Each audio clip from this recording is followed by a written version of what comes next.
being here. We're just going to get right to it. I'm going to have Carolyn come up. First of all, everyone that was on the TakeDown Challenge, is there anybody that wasn't on the TakeDown Challenge that's here? Is that Rebecca? Yeah. I didn't get my name. We put it right in. Put your name on it. Right in. Yeah. Yeah. So we're going to do the drawing at the end, so you have to stay. And it won't take that long. Because we just really want to get to the meat of it, rather than just do a stand up here and just talk about nutrition. We want to answer your questions. But I want to introduce Autumn, first of all. Autumn is our nutritionist. Hello. On the TakeDown Challenge. And of course, Carolyn, the creator of the TakeDown Challenge. You guys know this. You've seen it. We're all friends. So here's what's fun. We have first, second, third place here, and really we do have fourth place. Trish, right? There's Trish, fourth place. It's like the last person drafted in the NFL. I know. She's on the team. And as a surprise guest, we have the winner of the Torrance Gym, which is Paul right here. Paul, raise your hand. Nice. So Paul, meet Pat. There's Pat. He's our winner. Good job. How much did you lose? How much did you lose? Yeah. So Pat is, just a real quick story, Pat is a Huntington Valley policeman, right? And so I said to him, I said, so come on, I know cops, I know what goes on, it's like the boys club. How many of them were like freaked out, you changing right in front of their eyes? They're like, oh yeah, just wait till the next takedown. How many cops you're going to have in here from Huntington Valley? I think you should probably all stop to a meeting at the donut shop. Oh, really? You said that? He's sitting right behind you. I know. And just a quick story, what Pat said at our party, which was hilarious. That during the takedown, I think it was the second week, he's out on patrol and he pulls this guy over for speeding. I don't remember what it was. Walks up to the guy's car and he's got In and Out in the seat and he's just waving out of the window and he's dying. He's like, are you kidding me? I can't believe this guy's got this food. And I think he was more upset that the guy had the food than when he was speeding. But the end of the story was that he ended up letting the guy off because he really just could not be around the window. I thought that was so fun.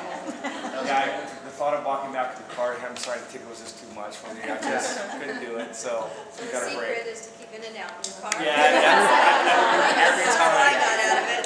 That would work every time. In and Out now. In and Out. So thank you for being here. Let's get right to it. Does everybody have their final paperwork with them? Okay. So, And I'm going to interject, of course, like I always do. I'm just going to grab one just so I can look at it with you.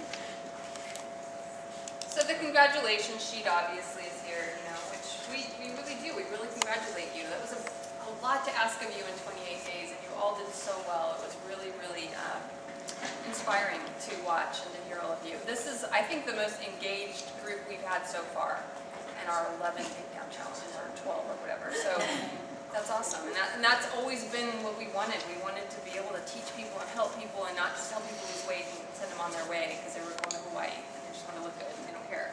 So this was really... not that that's not important. No, it's not. It's just not as empowering to work with a group like that. It's a whole different mental attitude and a real shift for me when I realized that was what was happening, and now we have some people who actually want to change again, and so that's really encouraging.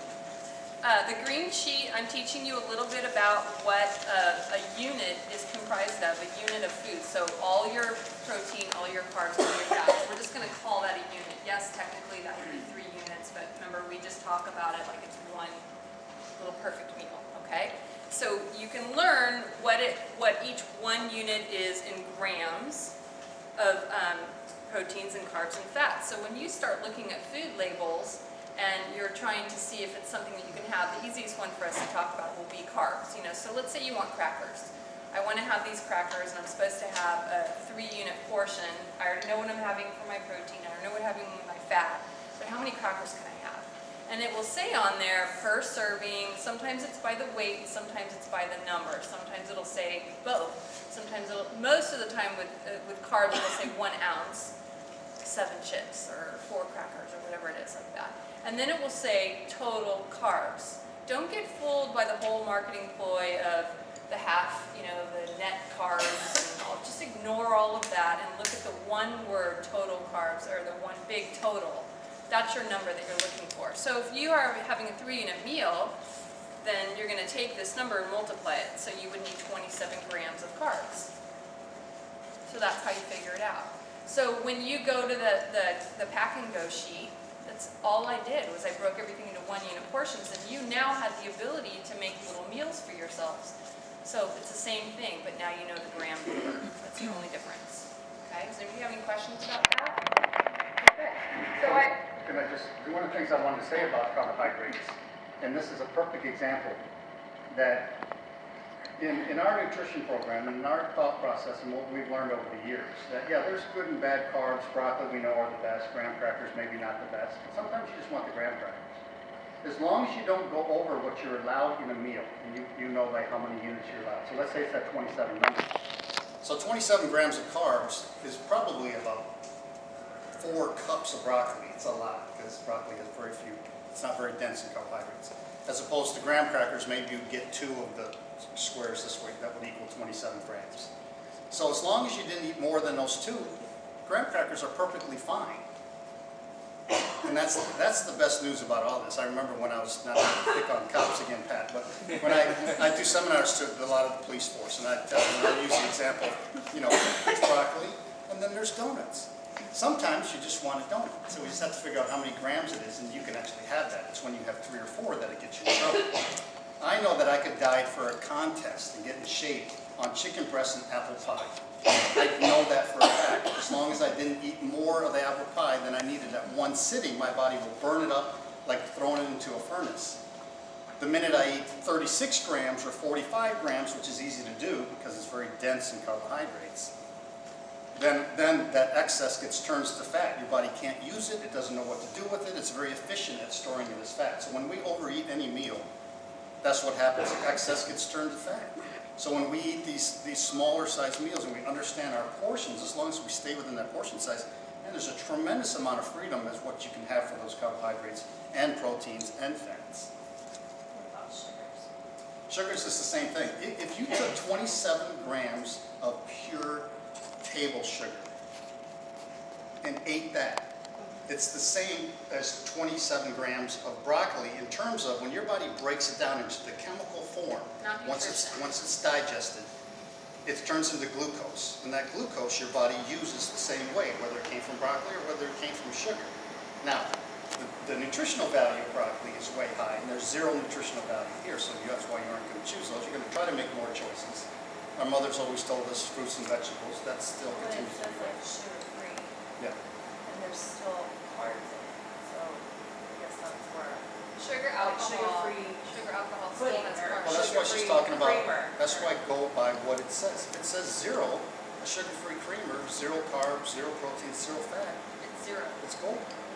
It's It's not- sugar. It's it's a not. chemical. It's chemicals. It's not. It's usually not good. I mean, unless it's water, it's usually not good. I mean, I use a non-dairy creamer that has 0, 0, 0, everything in it. That's what I choose to use. But it has hydrogenated fats in it.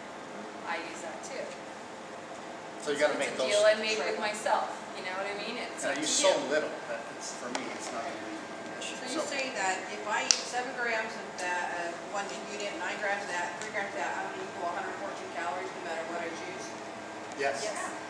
It's the quality of the calorie that makes the difference. That's why I never focus on calories with you, because it's so easy to get obsessed with it. And I mean, there are programs that only tell you to have this many calories, but they don't tell you what to do with those calories. So not only do you not know what to do per meal, but how many is appropriate and what should it be made up of? It doesn't really, there's not enough information for you. So this is an approximate to help you. So when you're at a restaurant, especially in California, that has those, those notations for you now, you know if it's a chicken salad, it's going to have all the things you need in it, and it's 450 calories, and if you're trying to stay within your units, maybe just don't eat it all.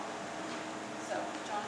Yeah, I was just going to comment because I know for those of us that diet all the time or all of our lives, I talk about this at work. I'm an emergency room nurse at Kaiser, so all the nurses are like, well, how many calories are you on? That's what it's all about. And I was like, that's not what we focus in on, because it has always been about calories, is it 1,100, is it 1,200?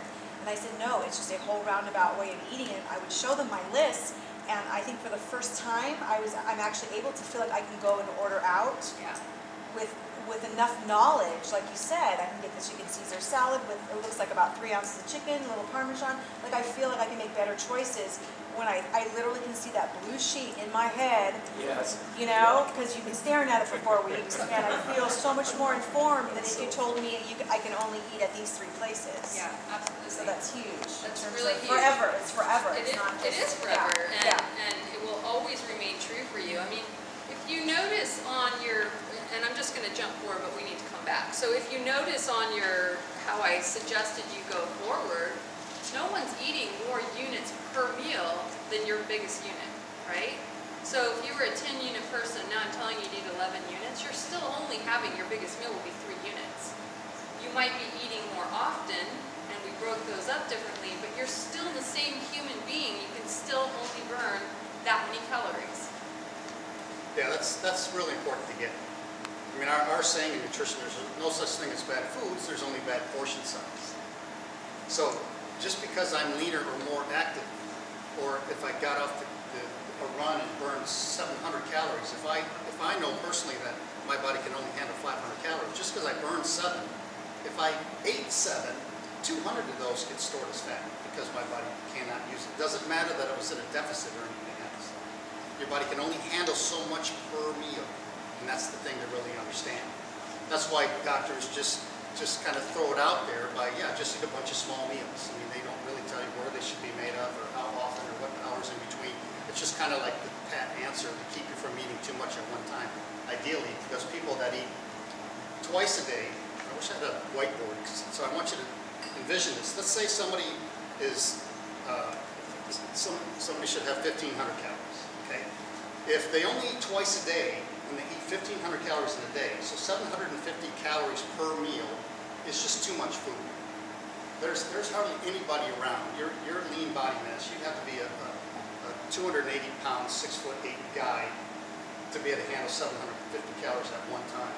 And yet that's easy to eat that much, especially if you're not making good choices. That can go fast. So if you eat those 2 meals, I don't care how far apart they are, in the end of the day it's 1,500 calories, you're going to be a fat storing machine because your body cannot use that many calories at one time. Now, same person, 1,500 calories the same, break that up into 5 meals of 300 calories per time. Same 1,500, your body can burn 300 up like that. That's a fat burning machine right there, that person, because their body can use everything that it needs. And when it needs more, it accesses the stored fat to take care of it because it knows it's going to be fed. I know I'm going to be fed every 3 hours or whatever it happens to be. I know that food's coming in. I know it's not going to be too much. And that's how we live. That's how we can stay lean and have lots of energy all the time because our metabolism is like a furnace. Throw those 300 calories in, burns it up. If it needs more energy, accesses the stored fat. That's the whole principle, and that's what we're trying to teach you through the whole thing. So that every 4 hours was effective for us for these 4 weeks because it kind of kicked our body into gear. But now it's like, okay, I've done that. It's kind of stalled in that moment, and this is actually to be able to work more efficiently. That's a great question, and some of you will have it written on your sheet that you can actually go for 2 or 3 more weeks like this. Now, how did you decide who? Because now I know your lean mass, what it was, and what it is now. That's your muscles and your organs and your bones, 0% body fat, okay? That's your metabolism, right? Just think of it like that. No body fat. That's not our goal. That's just what I know about you now. I know how many pounds of fat you had. I know how many pounds of fat you have now. So then I decide, well, she doesn't have enough lean mass to go for 4 hours anymore. You don't have enough fat reserve. I need to go for 4 hours anymore because you've taken your body to this new place. Your metabolism is now working really well and efficiently. So 4 hours is just too long for you to go. You're going to start losing muscle. We don't want you to do that. So we maybe took the exact same calories. Maybe we increased it. This depends on you. And we just increase how often you're eating to every 3 hours. Okay, so you're giving your body something. So it's not in that starvation zone. Option 1 and option 2 is not 4. It's what an you do. I gave you a choice what I think you should do if you want to keep going toward your goals. If I wrote 2 more weeks at 10 units or whatever, and then after that, that's option 2, is your next where you need to go after this. So Autumn will work all that out with you on Friday. Yeah, we really want you to end up at 5 meals a day. You know, breakfast, lunch, dinner, a couple snacks. It's not 5 meals. It's just eating 5 times, 3 hours apart. And that gets your body really in that place where it's just continually burning all the time. You're never stuffed, you're never starving, and your body just works like a machine. That's like the ideal place. But I know a lot of you came to the very first meeting 30 days ago or whatever now, and we're told we're supposed to eat a bunch of small meals several times a day. And I know a lot of you think like that because that's the latest, greatest thing. And there's purpose to that. One of them being that you don't overeat if you do that, because you just, how often can you be hungry? And the second thing is it keeps you, on track, and you don't usually, go too crazy because you know you're going to have food coming soon, so you don't usually, blow it. But remember I taught you that very first meeting that all of us have reserves, and if we don't, fat reserves, and if we don't go that 4th hour for 28 days, we're never going to teach our body to go there. It just never will. So now your body knows the way. Now it knows how to access the fat. So now if I think you can handle 2 more weeks, we're going to go for 2 more weeks. If I don't think it, I wrote no. And that means that you need to move on to the 5 times a day. So is 2 weeks really the longest anybody's getting then? Like we can't go 4 weeks? Yeah, because, no, see, I get where you're coming from. Yeah. Because you're You're like, scared. well, This I want is- to yeah. keep losing at the same Right. pace. Well, you will, because your body is in that burning zone. Okay. And so you're allowing it to, it needs less and less. I don't know if you were here when we were talking about, again, just getting back to when I compete, that's an extreme, is I end up adding more meals in the day, closer and closer together, the leaner and leaner you get. If you give your body everything that it needs on a regular basis, it will get rid of the excess, because your body doesn't want to carry 20 extra pounds around. It's just, you've taught it for whatever reason that it needs it. So we're teaching it that it doesn't. And trust us, if you trust us with 4 hours, you have to trust us with the 3 hours. It's really the way to go, so that you're not starving. You can have meals with your family, and you can have a semblance of a nice lifestyle and just be on top of it. I mean, it's hard in the beginning. It drove Carolyn crazy when she first met with me. Going to the beach, this guy's got Tupperware everywhere he goes. I mean, because I was just we go to a movie, I'm like, cracky tuna. Football game, doesn't matter. I'm a bodybuilder. I eat when I need to. all the time. And you know what? She got on board with that and went from a young girl of eating salads and doing whatever, trying to lose Starving weight. myself. And so started eating on track with me and dropped how much weight so Like fast. 25 pounds. Like Just that. so fast. Yeah. Okay, wait, we have question. Margaret. Mine was more of a comment, and so back to what you were saying as far as how much your body can process at one time. So what we're saying is at that point, your body gets, it can't process 750 calories at one time, and it doesn't necessarily go back and process that. It only processes it within that period of time. So whatever it hasn't processed during that time, it It's doesn't stored in the process fat. later. It No. saves it. No. Okay. You don't get to bank. And that's Well, you in do. the- You that's in bank the- your calories. That's in the this, simplest yeah. terms too, because we just really want you Right. to get it in this most simple term. Obviously, there's a lot of chemical reaction, there's a lot of things happening, there's variables, but in a nutshell, that's how you need to think of food. That's why the no grape in between. You really literally need to think of it in terms of that, to keep from snacking, which is just the easiest thing in the world to do. And that just stops your body from burning fat. It's just that simple. Ken. Going back to the carbs, you mentioned looking at the total carbs, just as an example, and to go off of.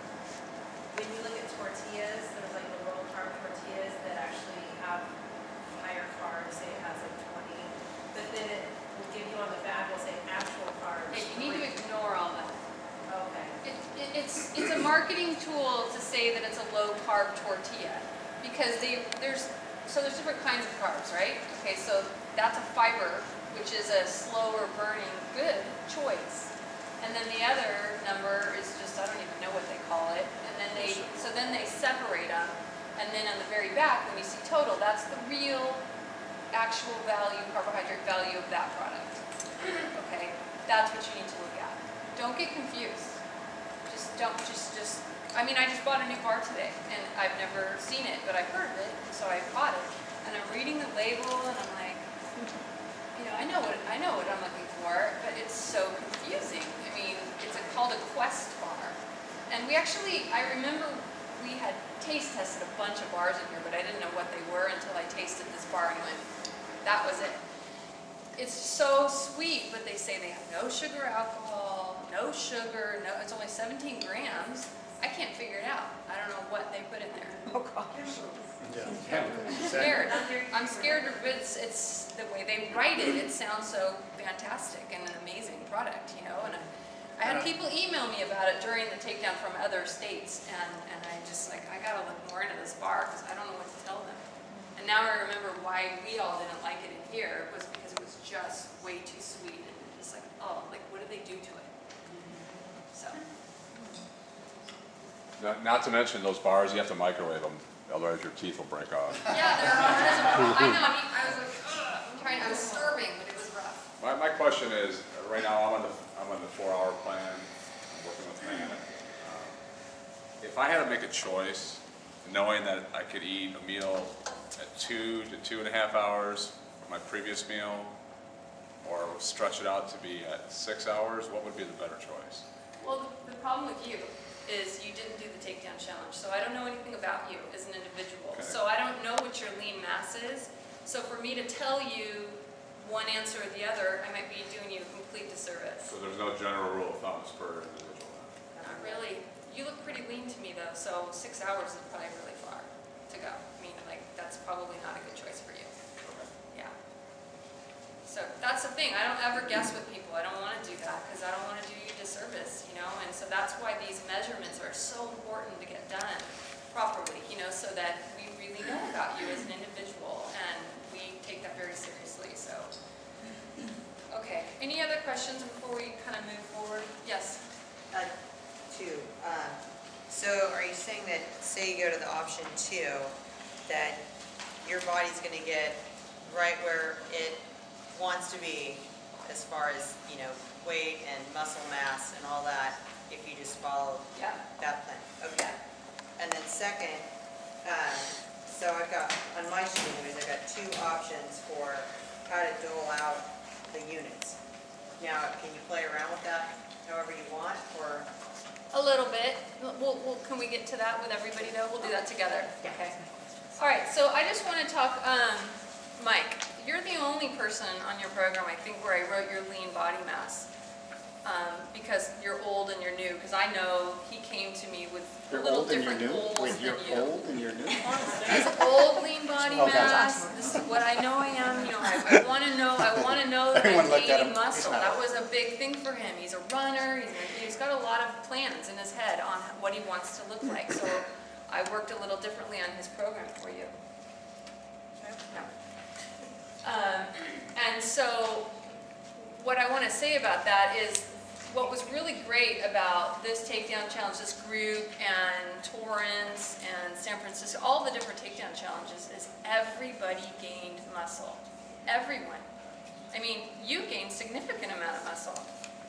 So it's really encouraging. What do you think that tells us? Does anybody have just a guess what that might tell us about you as an individual?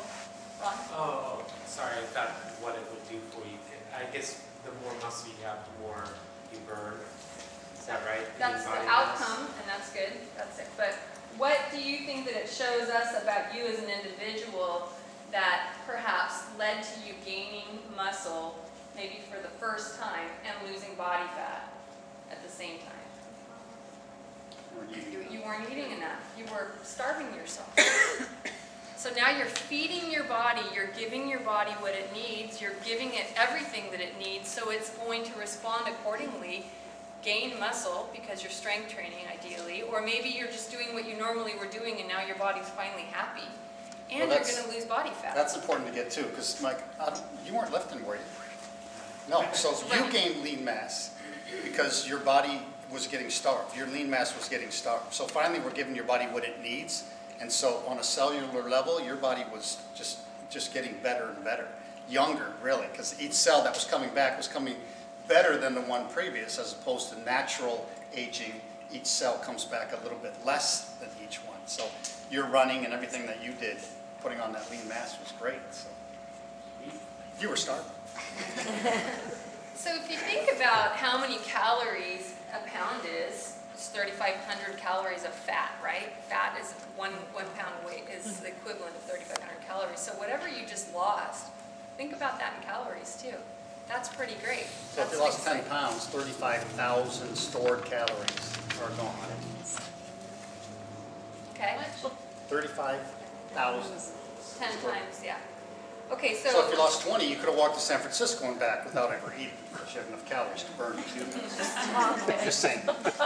So if on your chart on the right-hand side where it says additional notes from your technician, if I wrote on there that you increased your lean mass, which means that you really lost, do you see that? Does anybody have that on there? Okay, does anybody not understand it? I'm going to explain it regardless so you all understand it. But what it means is that when you get on the scale doesn't know anything about you as an individual. It doesn't know your composition. It doesn't know anything except what you weigh that day, which can change like that, as we know, right? So the thing that you need to understand is that if you increased your lean body mass, meaning you put on muscle pounds, but you were losing body fat pounds at the same time, the scale doesn't know the difference, right? You're still the same person when you get on the scale, but you're a totally different person internally and probably externally. I'm sure people look at you and I'm like, wow, what are you doing? You're like, well, I only lost 3 pounds, but you might have lost a lot more. So if I wrote that on there, that means that you really did lose that amount of body fat pounds. You just replaced it with muscle. So you're a much more efficient person now because muscle burns more calories, and muscle burns a ton of calories, and you are probably looking much better. Your clothes are probably fitting better. You probably lost a lot of inches because muscle looks like this, a pound of fat looks like that. Big difference, okay? They weigh the same, it's what they look like. Okay, everyone says, oh, everybody knows a pound of fat, a pound of muscle weighs different, a pound of muscle weighs more. Well, it doesn't. It's just denser, okay? But it's the same pound. A pound of coal and a pound of cotton balls, it's the same pound. It'd just be a million cotton balls, okay? Anybody not understand that? So it's important to get that because it's a big composition change. If you lost 10 pounds of body fat and you put on 4 pounds of lean muscle, really you lost 14 pounds of body fat. And those 4 pounds of muscle made it look like only 10, but that composition of that person is way different. So the plan of ours, in our nutrition program, that's really unique differently than any other, because all the other ones really are just about losing what's on the scale. Doesn't matter where it comes from. I mean, gosh, I can just mention the HCG where you're eating 500 calories. 50% of the weight loss on there comes from muscle. Because your body would rather give up muscle than fat. It doesn't need muscle to survive. It needs fat to survive. So when you're starving it to that degree, it will burn, it will give up muscle. Muscle is the one thing that your body can break down and turn into glucose to use as energy. So ours is really geared towards, that's why we need to know what your lean mass is, how much muscle you have right now. And it's important to us that we feed the muscle so that you never lose any muscle. And more importantly, you gain some lean mass so that you're more efficient and you drop that body fat. So that's where we come up with your calories. And that's why it's important to know, how active you are, your age, your gender, your goals, your past eating habits. I mean, just everything that we did tells us a complete story on where you started from. It's funny because Paul was helping me calculate the people from the different states and from Torrance and everything on Saturday. And it was the first time he's done that, and he was looking at it and he's like, wow, I can envision what this person looks like by their measurements, and it's really true. It was really interesting. I'd never thought of it that way, but every single person, I'm like, oh, I know exactly what that person looks like just by their, their abdomen measurement, their hip measurement. It's just, how tall they are, it's pretty interesting. It's kind of fun. So let's just talk a little bit more about this sheet. So you can see where it says your original body fat percentage and your final body fat percentage. So this is not what you lost on the program as far as that was body weight that we were calculating so that it was, fair for people to win, right? Does everybody understand the difference in those numbers? Because what's on those charts and the things that were, how we decided who was the winner, that was their percentage of their body weight that they lost, not body fat percentage. This is a different number. So then below you can see your final inches, And you probably lost more than that, but we only take it in the certain places that we do. I mean, some people lose in their face, in their chest, and, you know, just places that we don't measure. And then the final percentage of your body weight, that's the number that we kind of judge this contest on. So does anybody not understand that? You're all good? Okay. Okay. And then the last thing we'll go over about the sheet is the units.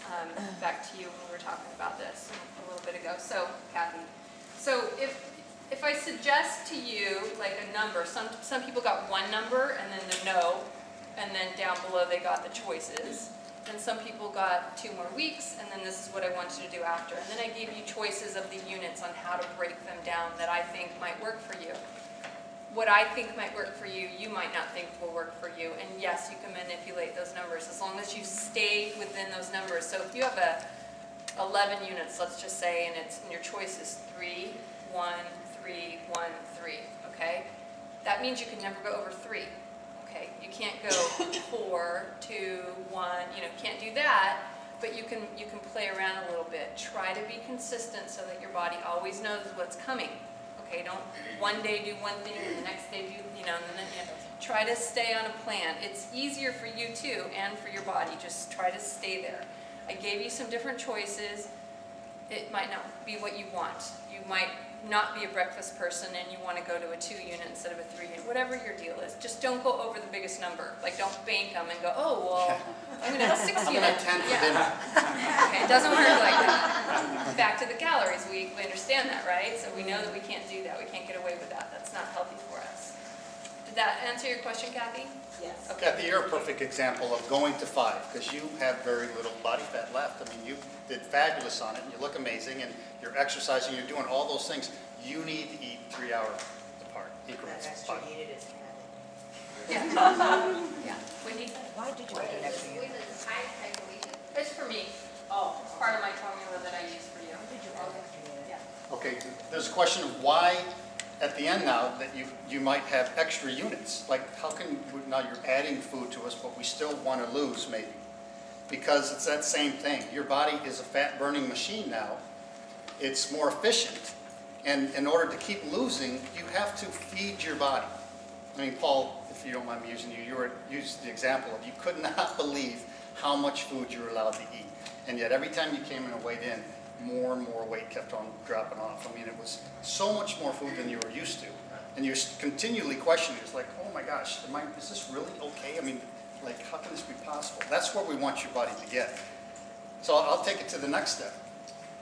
If any of you are at 3-1, 3-1-3, or 3-2, 3-2-3, something along those lines, the place where we'd love to see you get would be to 3 units 5 times a day. Now your body's really efficient, really lean, so that's like a goal that you can work towards. You can eat more, right, up to the 3 unit number, and then if you got to a point where you even want to get even leaner and you're already doing 3 units 5 times a day, now you get to add a 6th meal of 3 units. And that's kind of how that is, because your body just continually needs to be fed. The leaner I get for those pictures, the closer my meals have to come together, because I'm living from meal to meal because there's literally no reserve left. And that's a great place to be, obviously. And so, I mean, Pat, you're a perfect example. You got so lean out of that. How old are you, if you don't mind me asking? 44. Okay, so 44. First time in his life he's seen a six-pack. I mean, how cool is that? You know? Or at least the first time in 20 years. Yeah. Yeah. Sorry, I didn't want to take that away from you. That's all good. But I mean, so he definitely needs 5 meals a day. And we need to make sure that the units are relevant for the energy output that he's doing. Let's say, I mean, obviously this isn't ideal, you don't want this to happen very often, but let's say you miss a meal for whatever reason. Yeah. I mean, you just, for whatever reason, which is going to happen from time to time. I mean, are you better off just picking it up and just, I mean, forget that lost time and then just... Forget that, Well, I'll give you a couple different scenarios on how to treat that, and that might talk to you a little bit as well. So if you're supposed to have those 4 meals in a day, you need this many calories in a day. So instead of missing a meal, really, I don't care if it's 15 minutes before you go to bed, you can have that meal. I don't care if it's 11 p.m. Your body can handle this much food in a day. So you could literally miss a 6 or 7 hour stretch just have the meal when you can. And if you're still allowed another meal in a day and you feel like waiting up and have it, you can. Otherwise, one day having a bad meal or missing or eating too much is not going to make or break anything, because it's over the long haul that we're really trying to set that example. That's why, I mean, I can have as many cheat meals as I want to an extent, because my body's so geared towards eating this way that if I eat any excess, my body just gets rid of it. Just because it's been doing that for so long, it knows that this is where it needs to stay. That's my set point in a way. So another question is if it's a difference between, gosh, I'm either have to eat at that 3-hour mark, or I got to wait till 5 because of some event, a meeting, or whatever it is. It's better to eat the one too early than to go too long in most cases, because when you go too long, now there's a tendency to overeat. There's a tendency to make wrong choices. I mean, even me, if there's not something I can grab that's good and perfect, I need to grab something that might not be that best choice. So put yourself in a position to make good choices by having foods available, planning. Okay, I got that meeting, I know this is what it's going to be, so yeah, I'll have a bar before I go in, or I'll have a half a bar, or I'll do something. I mean, if I'm going to go to a barbecue, especially me, the 3-hour guy, it's got to be 3 hours. And I'm in their hands. I mean, they may say they have a 2 p.m. barbecue, and I get there at 2, and I'm supposed to eat at 2, and they're like, okay, I don't see any barbecue set up. I don't see any food ready or anything. He's panicking. Yeah, I'm like, I gotta go home. So I eat before I go. I don't care if they're supposed to eat in an hour from then, because if I eat before I go and I'm comfortable, they can take as long as they want. I'm not picking at the M&Ms, at the chips, because I'm munching, I'm starving, I'm doing all that. I'm visiting, I'm happy, I'm easy. You know, they're like, how are you doing? They don't know that I ate just before I got. So if you have to go a little early, it's not going to shut down the No, process. if it's the right thing to do, so you know, it's like preventing something from going wrong, yeah, you should make that choice. Yeah. Otherwise, I'm like, can I fire up the barbecue for you? Can I help? Let's get this one rolling. Show up with the chef's hat and stuff. It's true. Where's Paul? Okay, so if you gave me a goal sheet, I gave you your goal sheet back, and it might be fun for you to look at if you reached your goals. Most of you exceeded your goals, and that was really fun. And then the food label, I don't think I need to go over this much more. It's pretty self-explanatory. Those are the things that you need to start looking at labels. It's a weird thing to go to the grocery store, and now I mean, I know Tim and Carla when they came in, they were like, have you seen that chicken broth? It's so low in sodium, it's blah, blah, blah, blah, blah. There's a 70, there's a 90, there's a 120, there's a 280. It's true. You start looking at labels, I mean, everything might say low sodium, but once you start really looking, there's better products, and then better product, and then better product, you know, and so you become really savvy walking around the grocery store, and you will come to find all these new, before every takedown challenge, before I start working on any recipes, I go to the grocery store with a pen and paper, and I just start walking around, because there's always new things out there, and I just want to see what's happening, you know, in the marketplace. That's why my takedown has to continually change, and whoever wins this tonight might see, there might be the same recipe, let's say 3 or 4 different times, but every time it's gotten better and better and cleaner because of the new products over the years. And so you should become that shopper. You should start shopping the market. You know, don't allow them to manipulate you with the products, because I remember buying a pack of low-carb tortillas when I was making the meals for people. I don't want anybody to know I did that. But I used to make meals for people for the Takedown Challenge, and it was low-carb tortillas, and they were very expensive because it was a new thing. And then I went to Sam's Club, and it was the same brand, and it looked exactly the same and didn't say low-carb. And so I'm looking at it, I wonder if it's, you know, so I'm looking at the same. It was the same, just like licorice is all fat-free. Licorice has always been fat-free, but now people were buying it because it's fat-free, you know, gluten-free. Well, it never had gluten in it, you know, but they just manipulate you like crazy. So be smarter than the people at the grocery store. And then this is a food label. It's actually a 2-part. I really, really like this lady. Her name is Tosca Reno. She's the editor of a magazine called Clean Eating, which I highly recommend. And she did a really nice piece on what to look for in labels in a different way than just looking at the label. Some things to think about when you're looking at it. So I thought that would be beneficial for you. Okay, and then quickly I I put one of these on all of your chairs. I want you to start thinking about who you are as an individual and what you want to get out of this. Because obviously you're here tonight, you're not done with this. If you don't have this, let me know and I'll hand you one. I don't think the back row got one. Okay. And if you're doing the continuation program, maybe you could bring this with you and Autumn will be emailing it to you if you don't get one tonight or you lose it or your dog chews it up or whatever. But I want you to start thinking about who you want to be as an individual, and I think this will really be helpful for you. And the very first question is really kind of an interesting thing on what do you, like, what would you wear, what would you be, how would you act? I mean, think about it. I mean, it's kind of funny to think about if you were, whatever your goal is, whatever your vision of yourself when you look in the mirror, what you wish you looked like, how would you be? Would you be the same person? Would you, start stepping out a little bit more? Maybe you're going to go dancing now. Maybe you're going to show more cleavage or whatever your story is. But think about that because that's kind of fun to think about. I know I have a 16-year-old daughter and I see her now. She's feeling a little bit unattractive and heavy. And, that's that age. It's that teenage age, no matter what. And she's just not feeling it. And I see how she's dressing. Everything's like big and black and over. And I feel like she needs to answer this question too, so I can empower her to be that, because she's just not feeling good about herself right now, and I can tell by visually when I see her in the morning. I'm like, oh, it's that kind of a day, She doesn't take it on too hard, and that's good, but I can see that there's that inside of her, and I think if she thought about it, it would empower her to maybe go after it if she could visualize it. So I want you to visualize. Can you touch real quickly, though, with children, people who have children, how you go about, about the whole thing of diets? Because I don't even like to use, the word, my girlfriend teases me, I try to tell my daughter, she's lean and skinny little thing, but it's not about diet, it's about balance, it's having a healthy balance. And, yeah.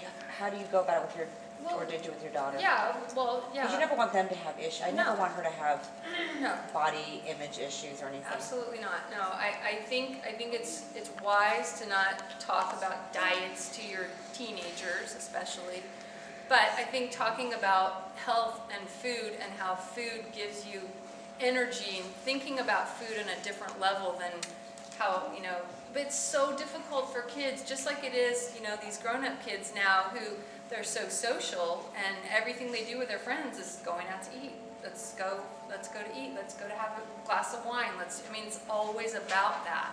So you just need to kind of shift that. And so a teenager, it's so hard because now they usually have a car or someone has a car and they all go to a food place because that's the only social places where they can go. We can go to bars and restaurants because we have money. And they don't have money.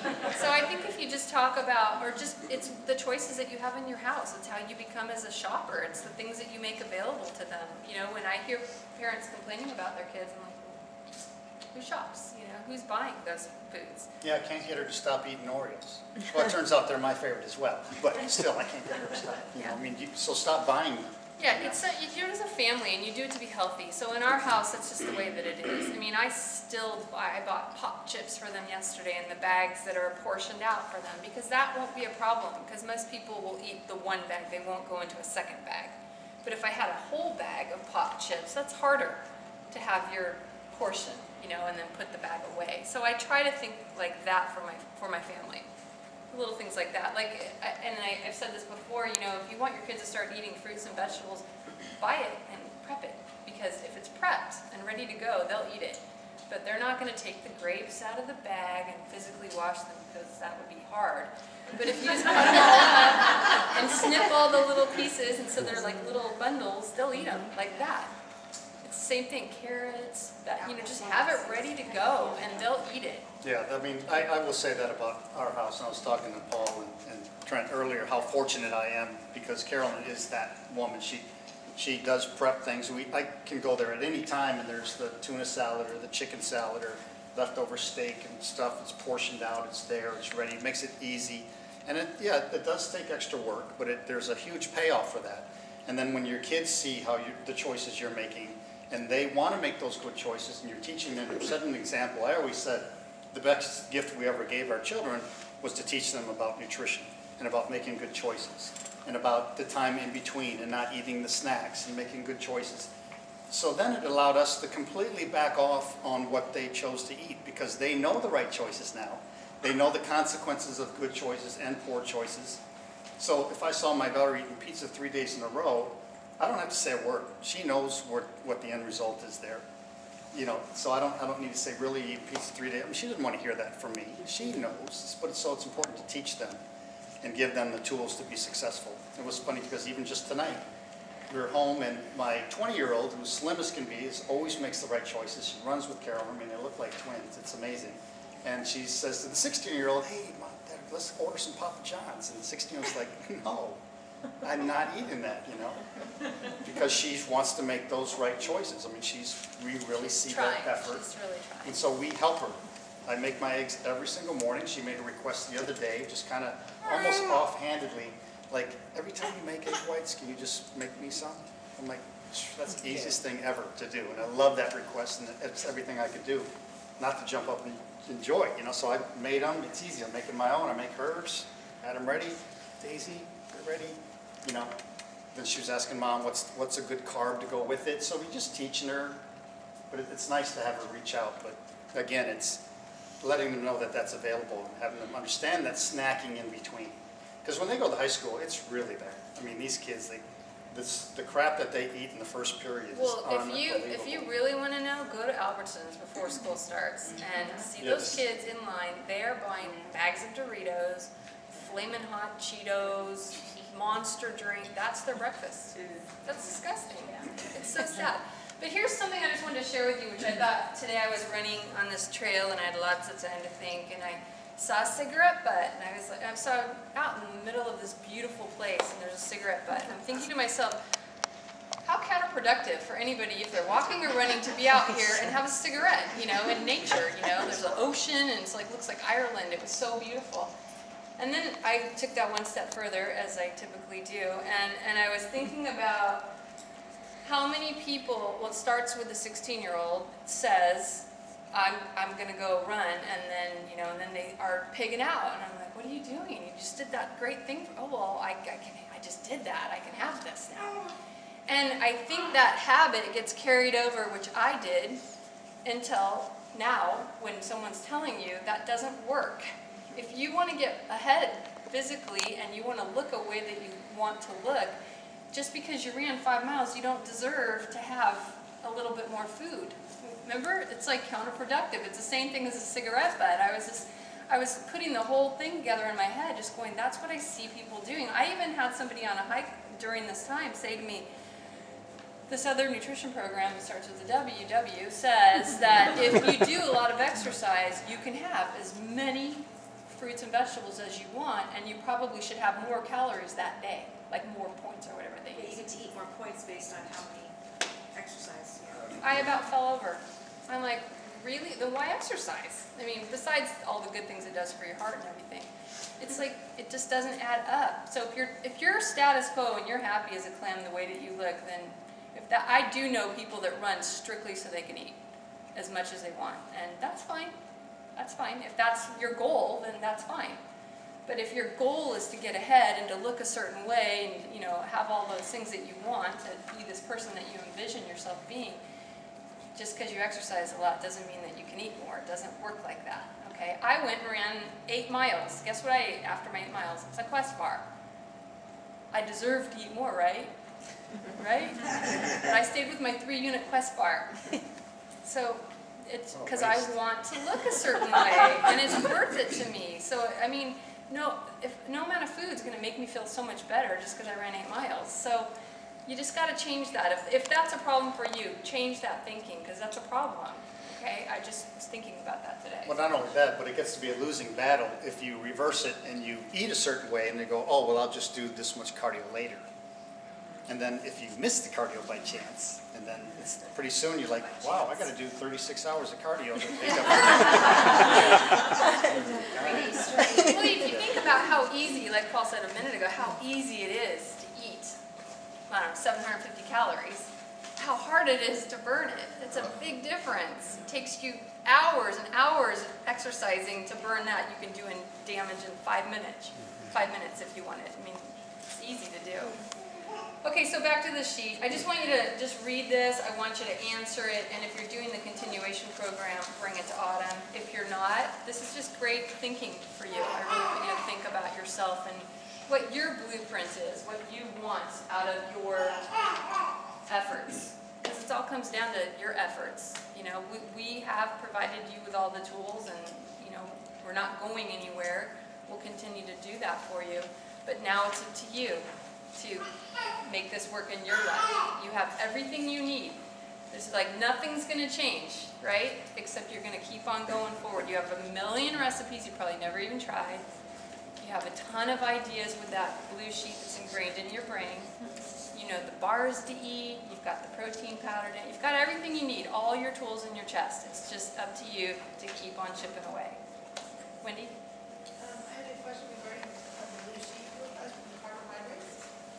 Just give an example. This is 32.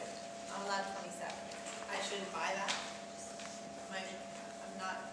So the wiggle room on carbs, you know, a little up or a little down. Well, if you notice, almost every single bar is not perfect on your units. A little up, a little down. I say usually about 2 grams up, 2 grams down, I'm okay with. That's wiggle room. I think that's safe to say that will work okay for you. The bar I had today only had 17 grams of carbs, 20 grams of protein, 6 grams of fat. It was like perfect everywhere but the carbs, and it usually is. If something's a little off in a meal replacement thing, you just do the best you can. Yeah. Any questions? Anything? Nothing? Margaret? How can we get more information as far as the carbohydrates in the fruit? I understand what you're saying, like for a banana you get She'll give that to you. Okay. Yeah. I do have another sheet if you're not doing the continuation program and you need some more carb information, but I'll tell you what, I'm happy to provide that. But when you're in doubt, break out the Google. How many grams of carbs are in blah blah? Whatever it is, how many grams of protein, or how many scallops, you know, I do it all the time when I write recipes. It helps me so much. I can't tell you. There's no faster, but before you email me and wait for me to get back to you, you could have 5 things broken down for you on Google. Everything's there. It's really amazing. You should see it. but really, that's all I do. So that's all you want. If you want to do it, if you want to know how much rice you can have, or you know, a new product that you see on the market and you're not sure, or barley, or something that I haven't given you the information on, that's what I would do. Yeah, it's easiest. All right, who wants to do the raffle? What do you want to do? Did you put something?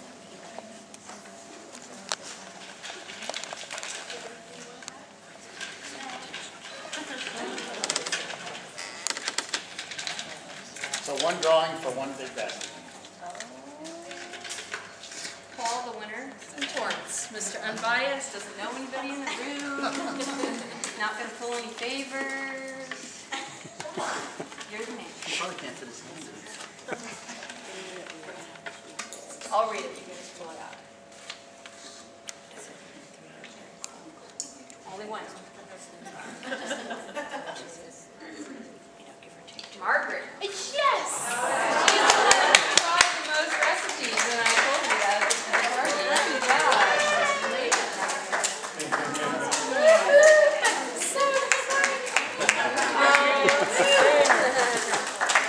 So thank you for donating to that. All the money that you donated will go to the Orange County Cerebral Palsy Association, so I really appreciate that. And if any of you have any outstanding donations to do for the Susan G. Komen or the Boys and Girls Club or the Orange County Cerebral Palsy for your pounds lost, please do that tonight. How much we raised altogether? I don't have it all turned in yet. Yeah, I have quite a few people who haven't paid it. We'll put it out there Was when we there a find out. total of how many pounds? Yes, on the website as of today, the chart was updated, and I don't know what it is. It's like 1,230 or something like that. Yeah, and still some people haven't weighed in, so I bet you we'll get up there a little bit, but yeah. Is there a way to buy more recipes? No, I don't know that. We're trying. I'm really trying. She wants to do a membership site on our I website. need like a whole year off of work so I can work on a cookbook. So no takedown for a year so I can work on a cookbook. Does that sound good? So it's really, instead of coming out with the cookbook this thick and then people use it and they get 3 things and then it just sits on the shelf, we're talking about doing a membership site where she gives out 12 new recipes every single month. So you'd be more inclined to look forward to the next 12 and actually try some of those and save your favorites and wait for the next 12. Then you probably get more out of it. So that's, I think that'll be easier than trying to sit down and write a book. Or just like an ebook or, I Yeah. don't know. Are you selling any of the recipes? That's all just what you got basket. That's it. That's all I have. You might be able to make a few Or dollars. it's sort of like a car. I'll go out and just shake names in front of her. She'll be Yeah, you guys out front, $20 for this. Yeah, exactly. I had one lady, my student loans. One lady wanted to buy it for $340. Yeah, she said, next time do a silent auction, please. And she goes, I'll just put $300 and then let anybody try to beat that. That was her number. She came up with 340, and I was like, oh, I gotta hope we make more money for our cause. Well, how about the funny email that she But sent then out she by didn't buy my mistake, ticket. where she said it was $1 at first. And I was like, did you just say $1? You sent that email? Yeah, sorry. I was in San Francisco in a hotel. Okay, thank you for coming. Thank you Thank guys. you.